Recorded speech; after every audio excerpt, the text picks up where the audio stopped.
Assalamu alaikum and hello to my non-Muslim viewers. Today I'm going to be making a quick video explaining a Quranic verse, one Quranic verse, and the context behind it.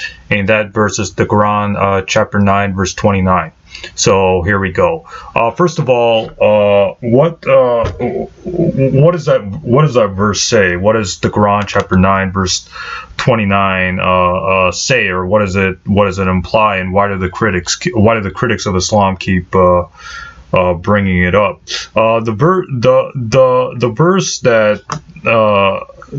of the Quran chapter 29 verse 29.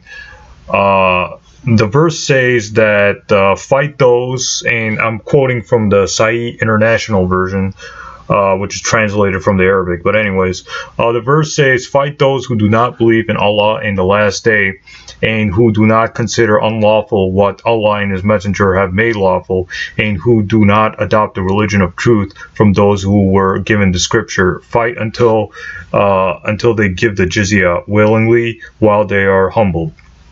And other translations have it, fight the Jews and Christians and stuff like that.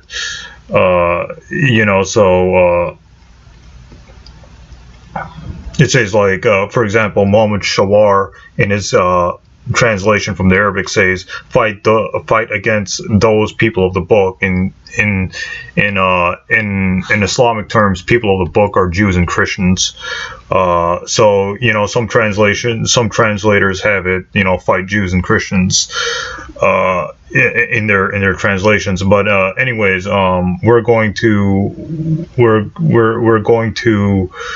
be looking at this verse, and we're going to look at the context, or why this verse was even revealed in the first place. So let's begin. First of all, we need proper tools to understand the Quranic verses, especially when it comes to Quranic verses involving warfare and stuff like that. So, and we need to look at how these Quranic verses, or this verse that we're talking about, Quran chapter 9 verse 29, was applied during the time of the early Muslims. So we have to look at the applications. So why was the Quran chapter 9 verse 29 revealed to begin with? Why was that verse brought up? This verse was revealed at a particular time, in a particular instance, with a particular people.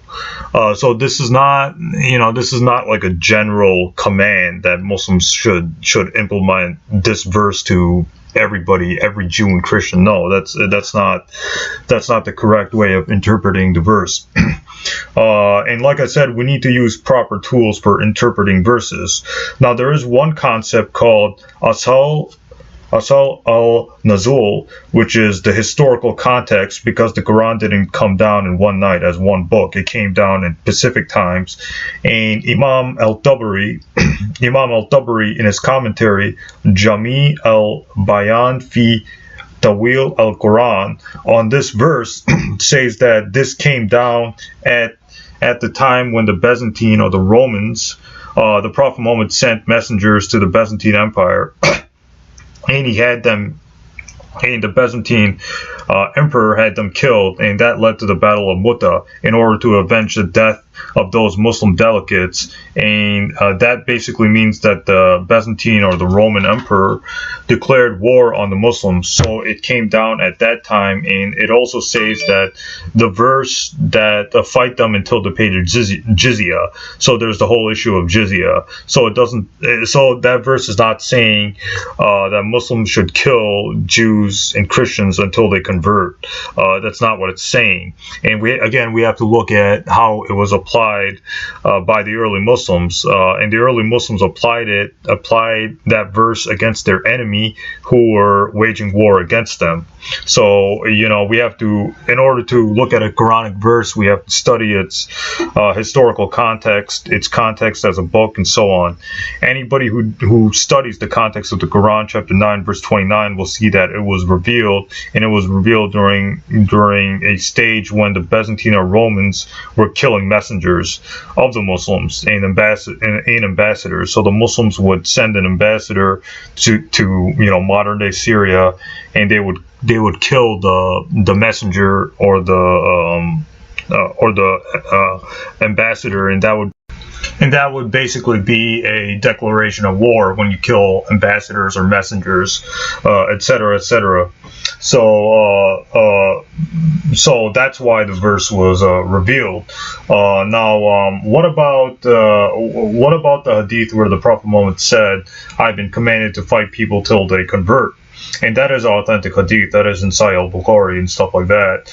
However, the Quran chapter 9 verse 29, and that hadith in context was revealed when there was a war between the Muslims and the pagans of Arabia, or the pagan Quraysh. One of the most respected classical Islamic scholars, Imam Nawawi, even said that hadith was referring to the Arab pagans during war. So it's not simply as black and white as critics of Islam say, or critics of the Quran say. So we have to read verses in its context. When you separate verses from its context, you are not doing any favor to the text. So we got to look at everything. We have to look at the historical context and everything. Now, as I cited, Imam al-Tabari in his tafsir al-Tabari on chapter 9 verse 29 said that this is when the Prophet, the Quran chapter 9 verse 29 was revealed when the Prophet was ordered to go to Tabuk, do the Battle of Tabuk. And he's not the only scholar that says this. Bagawi in his tafsir also says it. Ibn Kathir in his tafsir says it, and al-Zurqani in his commentary also says it. So we have all sorts of tafsirs saying that the Prophet Muhammad, or Quran chapter 9 verse 29 was revealed because of Tabuk. Now, why did the Prophet just go to Tabuk for just to randomly attack it like some critics say? No, he didn't. If we read various hadith and various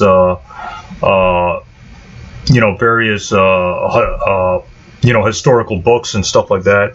The whole reason for the Battle of Tabuk is because the Romans, or the Byzantine Empire, was going to attack the Muslims in Arabia, or he's going to attack the Arabs, or the Arabs were the early Muslims. He was going to attack the Prophet Muhammad and the early Muslims, and we find this in various places, in various hadith, authentic hadith. For example, we find this in al-Tirmidhi,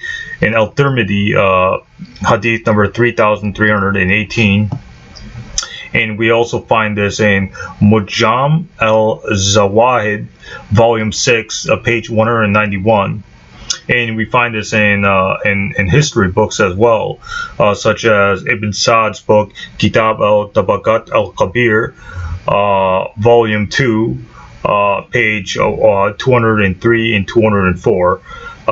Basically, it's Ibn Sa'd's book, Ibn Sa'd volume 2, page 203 to 204. So basically, it's not true that the Prophet Muhammad just randomly wanted to attack the Romans, or wanted to attack Tabuk, or wanted to attack the Byzantine Empire. No, that's false. If we look at the historical sources being the biographies of the Prophet and the hadith. If we find and if we read Miskat al-Masahib, volume 2, page 836, we also find that